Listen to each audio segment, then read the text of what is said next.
Well, good morning and welcome to this morning's reflection. This morning we're going to begin by reading Luke chapter 9 from verses 38 to 36. Now about 8 days after this had been said, he took with him Peter and John and James, and he went up the mountain to pray. And as he prayed, the aspect of his face was changed, and his clothing became brilliant as lightning. Suddenly, there were 2 men there talking to him. They were Moses and Elijah, appearing in glory. And they were speaking of his passing, which he was to accomplish in Jerusalem. Peter and his companions were heavy with sleep, but they kept awake, and they saw his glory and the 2 men standing with him. As these were leaving him, Peter said to Jesus, "Master, it is wonderful for us to be here. So let us make 3 tents, one for you, one for Moses, and one for Elijah." He did not know what he was saying. As he spoke, a cloud came, covering them with shadow. And when they went into the cloud, the disciples were afraid. And a voice came from the cloud saying, "This is my son, the chosen one. Listen to him." And after the voice had spoken, Jesus was found alone. The disciples kept silence, and at that time told no one what they had seen. Each of us experiences moments of pure joy. Joy that is sometimes very hard to put into words. Our words fail to express the fullness of these joyful events, and so we often search for symbols or for images that will carry and convey to others our sense of awe and our sense of joy. Peter was overcome with joy and awe in the presence of God as that presence shone forth in his leader and friend Jesus. And so in this joy he cried out, "Let us make tents." Peter drew upon the greatest expression of joy his people experienced. And this was the annual communal celebration of the Feast of Tents, the Feast of the Tabernacles. Each year, the Jewish people looked forward to this great festival. After the autumn harvest, they came in one great pilgrimage to the sanctuary to offer praise and thanksgiving for God's abundant goodness, and to ask him to send rain the following year. To provide places for the people to stay over this festival period, small booths or tents were constructed wherever there was space, on the sides of hills, on the tops of houses, and in the corners of courtyards. The booths were made of palm branches and decorated with fruit. There was little time for sleeping during this joyous week, this week-long festival. The whole time was given to merriment and praise. The Jewish people knew how to celebrate. Magnificent processions began early in the morning, and each person would carry a palm branch and would sing out praises to God. Throughout the night, men danced in the sanctuary courtyard, dressed in white garments and carrying lighted torches. The memories of the splendor of this great feast sustained and nurtured the Jewish people throughout the entire year. And Peter's idea to build 3 tents, one for Jesus, one for Moses, and one for Elijah, gave voice to the deeper reality of his own desire to prolong, to celebrate, and to mark this great moment of Jesus' transfiguration. In using the symbol associated with the feasts of tents, Luke is trying to show something of the mystery of God's presence made visible in Jesus. What did Peter and his companions hear? What did they see? They saw Moses and Elijah talking to Jesus about the necessity of Jesus' own departure. That is, about his imminent suffering, death, and glorification. They saw the prophets of the Jewish scriptures depart and give way to the new hope held in following Jesus. The disciples were privileged to receive and sustain a glimpse of the glory of Jesus' resurrection.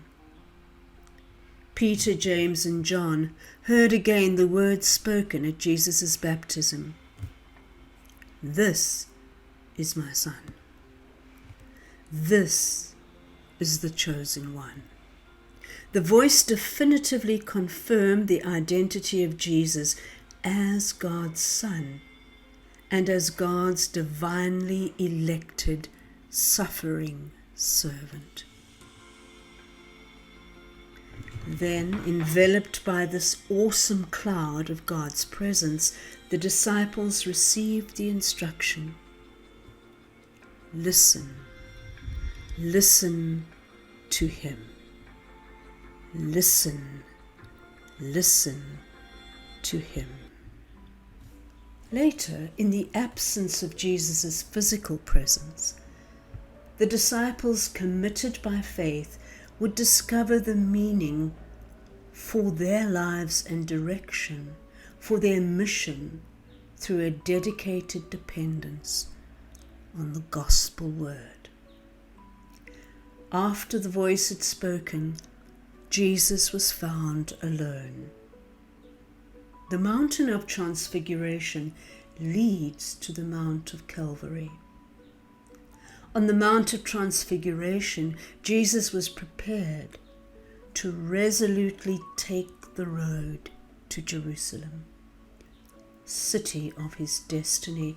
Confirmed in faith, the disciples would follow. Like Peter, James, and John, we too join our voices with those of ancient Israel, who on the Feast of the Tabernacles sang their praise and gratitude to God. This is the day made memorable by Yahweh.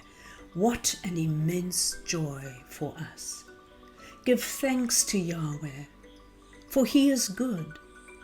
His love is everlasting.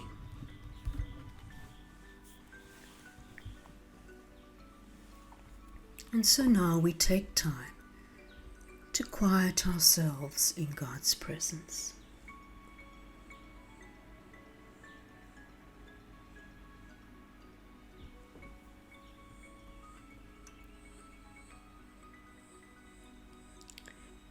And we ask for the grace to know and to love Jesus more intimately, so that we may follow him in faith with courage.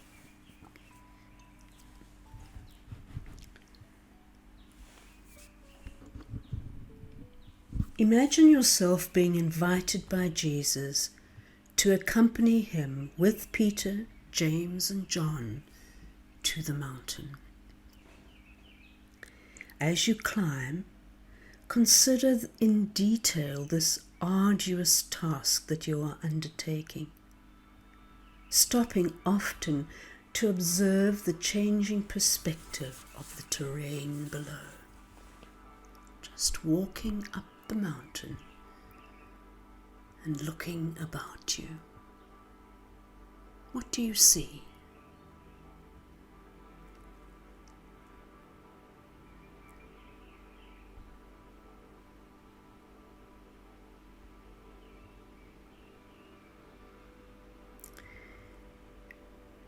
And as we reach the summit, you become aware of Jesus and the disciples as they quiet themselves in prayer. And so now you relax and you enter into prayer.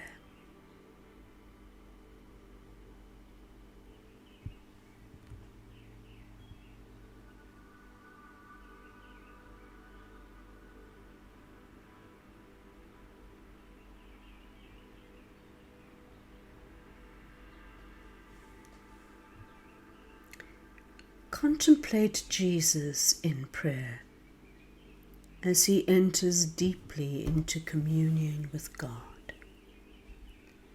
And see this union of love reflected in his face, his posture, his total demeanor.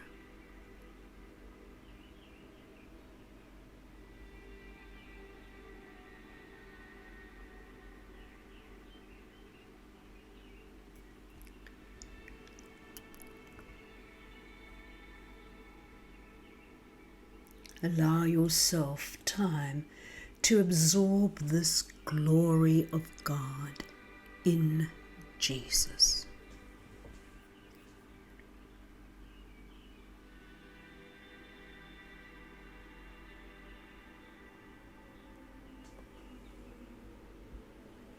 Become aware of the presence of Moses and Elijah and listen carefully to their conversation with Jesus.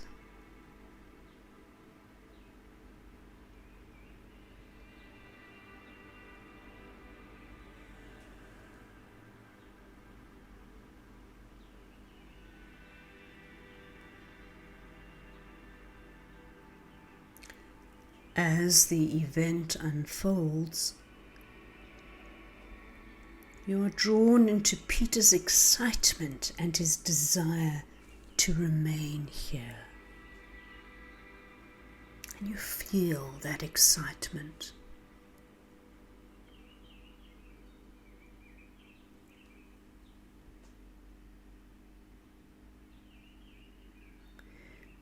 Now become aware of the cloud of God's presence enveloping you. Listen and become aware of your own feeling response as you listen to those words that are addressed to you. This is my Son, the chosen one. Listen to him.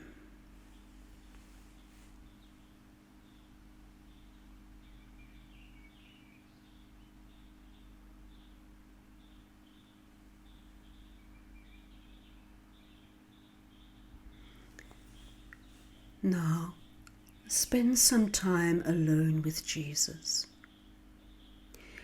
and let your heart express your gratitude for this experience.